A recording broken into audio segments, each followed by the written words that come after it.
আজকে বেনিবাজার খেনে গেছি কিতা করছে দেখতে চাইলে আমার পুরা ব্লগ দেখোকা। নিজের মতো নিজরে সুন্দর করে রেডি হইয়া বাইর হয়ে গেলাম বাজারও যাওয়ার উদ্দেশ্যে।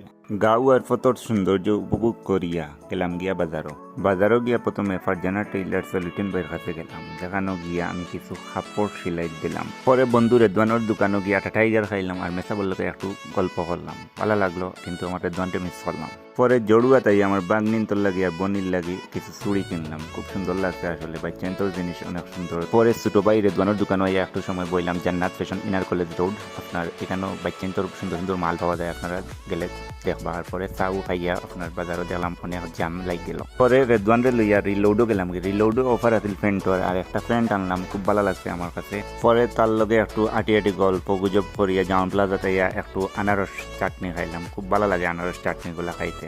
পরে আইলাম দক্ষিণ বাজার সোনাওয়ার আলী বেডিং স্টোর। অন্য আমার 2টা কুলবালিশ আর একটা বালিশ অর্ডার দেওয়া আছিল, ওগুলা আইয়া রিসিভ করলাম। আলহামদুলিল্লাহ অনেক সুন্দর হয়েছে আমার এটা 3টা বালিশ। দোকানটা পড়ছে দক্ষিণ দিয়ানি বাজার ইনার কলেজ রোড। প্রথমে আপনারা গেলে ভিজিট করবা। আর পরে মেয়ে যাইব দেখিয়া বাড়ির দিকে আমার ছোট ভাই আশরাফুর লগে আইলাম। যদি আমার ভিডিও ভালো লাগে লাইক কমেন্ট করে পাশে থাকবা।